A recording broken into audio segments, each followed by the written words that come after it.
Hello students, let's read the question. Four rods of equal length and mass m each form a square as shown in the figure. Moment of inertia about 3 axes 1, 2 and 3 are say I1, I2 and I3. Then match the following. तो हमें चार road दी हुई है, सबकी equal length है, मास है, ये एक स्क्वायर बना रही है मिलके. हमें मोमेंट ऑफ इनर्शिया बताना है अबाउट दीज एक्सेस 1, 2 एंड 3 जो दिया हुआ है I1, I2 एंड I3. हमें मैच करना है I1, I2, I3 की वैल्यू से. ठीक है, अब देखो हमें पता है moment of inertia of the road about it centre of mass about an axis perpendicular that ये क्या हो जाता है, ये हो जाता है हमारे पास ml²/12. स्मॉल m दिया हुआ है तो स्मॉल m ले लेते हैं.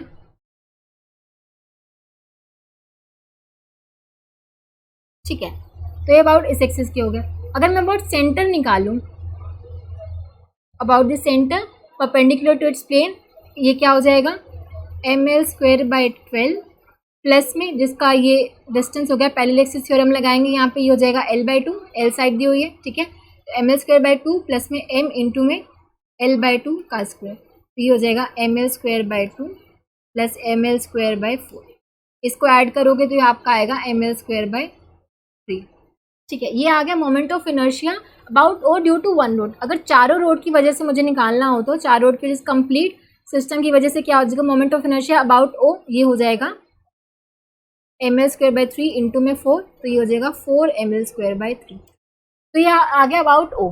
ठीक है, अब देखो अगर मुझे अबाउट वन फर्स्ट एक्सिस निकालना है तो यहाँ पे मैं क्या कर सकती हूँ, परपेंडिकुलर एक्सिस थ्योरम लगा सकती हूँ. मान ले 4 एक्सिस है. ठीक है, अभी दोनों एक्सिस एक दूसरे के क्या है, परपेंडिकुलर है, फर्स्ट और फोर्थ. यहाँ पे परपेंडिकुलर एक्सिस थ्योरम के according I1 plus I4 will be equals to IO, जो कि इन दोनों के क्या है, परपेंडिकुलर है. ठीक है, और I1 I4 ये दोनों क्या है, सिमेट्रिक है, ये दोनों एक दूसरे के इक्वल होंगे.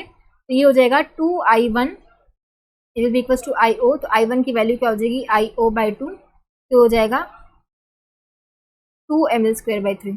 सिमिलरली अगर मैं ये वाली जो थर्ड वाली एक्सिस है, अगर एक और एक्सिस ये ऐसी मेरी डायगनल है, इसको मैं अगर 5 दे दूं, I3 और I5 ये दोनों एक दूसरे के क्या है, परपेंडिकुलर हैं. और परपेंडिकुलर किसके हैं, IO के. तो यहाँ इसके लिए मैं परपेंडिकुलर एक्सिस थ्योरम लगा सकती हूँ. तो I3 plus I5 will be equals to IO. ये दोनों इक्वल होंगे, ये भी 2I3 इक्वल्स टू IO. और I3 की वैल्यू भी क्या आ जाएगी हमारे पास IO/2, तो 2 ml²/3. ठीक है, तो I3 आ गया, I1 है, उसके बाद I2. अब I2 कैसे निकालेंगे, I1 हमें पता है, I2 निकाल सकते हैं पैरेलल एक्सिस थ्योरम का यूज़ करके.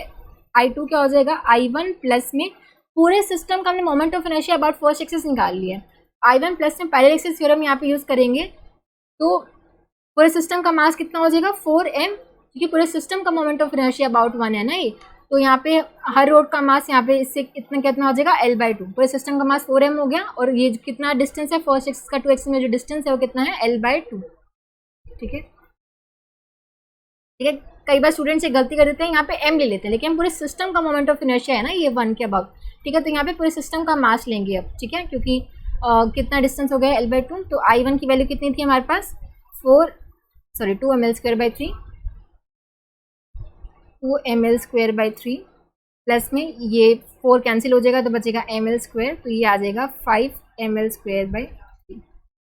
ठीक है, तो यहाँ पे हम देख सकते हैं ये I2 में तो कोई भी नहीं दे रखा. I1 हमारा मैच कर रहा है किससे, Q से. I2 हमारा नन से मैच करेगा क्योंकि 5/3 ml² कहीं नहीं दे रखा. और I3 will match with 2 ml²/3, तो ये मैच करेगा Q से. तो QSQ जो कि दे रखा है फोर्थ ऑप्शन में, fourth will be the correct answer. I hope आप सबको समझ आया होगा. Thank you so much.